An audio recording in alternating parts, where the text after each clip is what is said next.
Hey guys, it's Kahla Stewart and I am back with another video.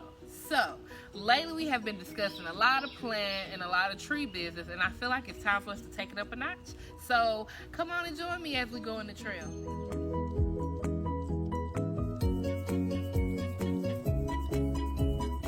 So as we all know, the earth is the home to millions and billions and trillions of different trees and plants and all types of other flora. The biodiversity of our flora allows us to create all types of medicines, colorful dyes, pesticides, all types of oils like avocado and peanut oil, natural rubber, timber to make beautiful homes and cabinetry, farmland expansion, and of course, the daily, everyday wear and tear of us humans and our needs. But have you ever wondered who's responsible for collecting all of this data and flora?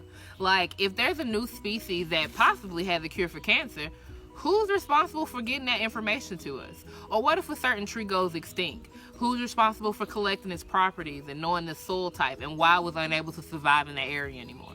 Well, those people are called botanists. Botanists are biologists that specialize in the study of plants. They study all the plant science, like how they grow, the differences between them, the impacts of human activity, and so on and so forth. In order for botanists to study flora, they collect plant specimens and press them to save their morphological structure. So as you can see, it's pretty much like a 3D photograph. Information frozen in time for us to be able to see years down the line, kind of like a time capsule. In fact, people are studying plants from centuries and centuries ago. So botanists collect and store these specimens inside of a place called a herbarium. And a herbarium is actually a plant library. So think about going to the library and checking out books. But instead of checking out books, you check out plant specimens. So scientists and botanists all around the world put their plant specimens inside of these herbariums so that we can all study different flora. So today, we're going to step into the shoes of a botanist. We're going to learn how to collect the proper specimens. We're going to learn how to press them. And we have the hopes that you guys will use your own backyard and develop yourself a herbarium, or even just use your pressed plants as an art project. But first, we're going to give you a few ground rules so you'll know how to properly go out and collect your plants. So number one, you want to make sure you collect from a location in which you are allowed to collect from. So in Tennessee state parks, you are unable to take items from the park. We do follow a no trace rule, which means anything that you find in the park, you have to leave here. And anything that you bring in the park, you have to take away from here. That's just the same for a lot of different natural areas as well. So that's why I said, use your backyard. It's the perfect location. They're your trees, and you can do whatever you want with your trees. So number two, you want to make sure you're prepared. So you want to bring your field notebook because you want to be able to record any type of data that you're unable to capture with the specimen that you collect. So you will take its location, you will take its soil type, different stuff like that. You'll also bring you a little handy dandy tool so that you can maneuver with your plant, and also Ziploc bags. So the Ziploc bags are used when you can't plant your specimen or you can't press your specimen immediately. You can put them in Ziploc bags to preserve them until it's time for you to press them. Number three, you want to make sure whatever plant that you collect is in abundance. And when I say abundance, you want to make sure there's multiple plants around in that area. You don't want to be able to collect one plant and it's the only one in that area because it might be something new.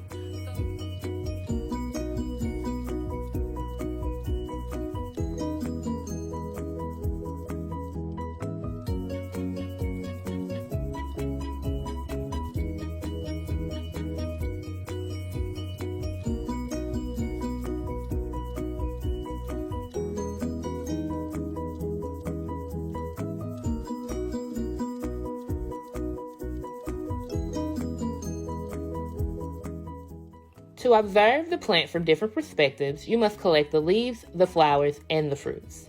When collecting herbaceous plants, collect the roots if possible.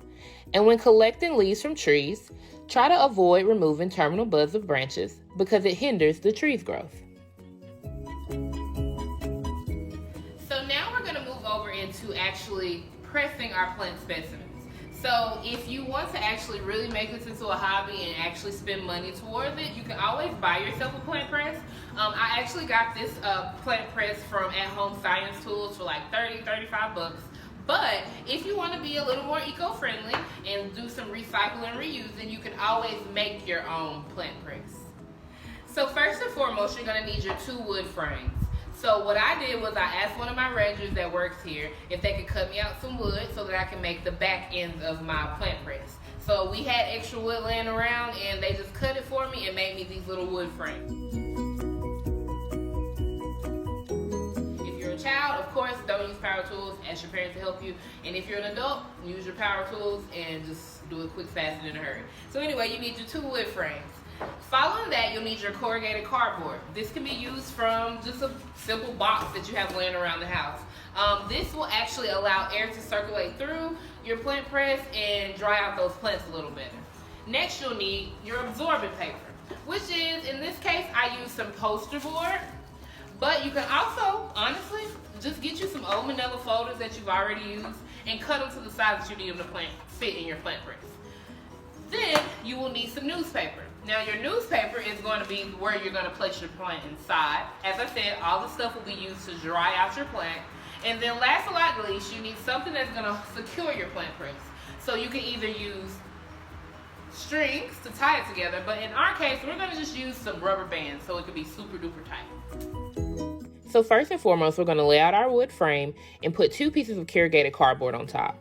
Following that, we'll put a piece of absorbent blotting paper down and then start to put down our newspaper for our plant specimen to go inside of. To create the perfect specimen, make sure the leaves are not overlapping. Each stem should contain its attached leaves and a possible flower. Show both the front and back of the leaf and also try to perform a cross-section of its flower.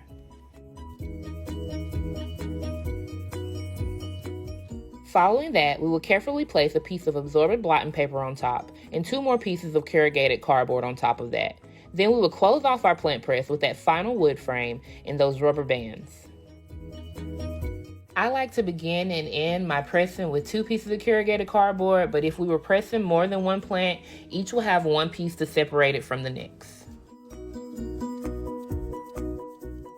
So I decided to go ahead and tighten up the plant press a little bit more with that string that we had, just because we did do a cross section of a flower and we wanted to be super duper tight.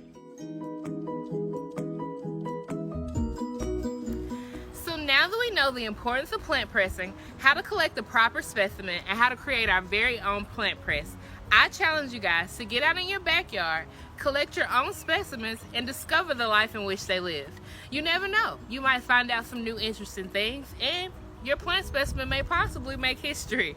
Another thing, I have a trivia. So the plant that we pressed today, we actually identified in our video that talked about our common hardwoods. If you know what tree that is, I need you to comment it down below. Again, it was in our last video. So thank you guys for tuning in. I hope you guys enjoy your day, and I hope you enjoy this quick little fun activity. Thank you guys. Have a good one.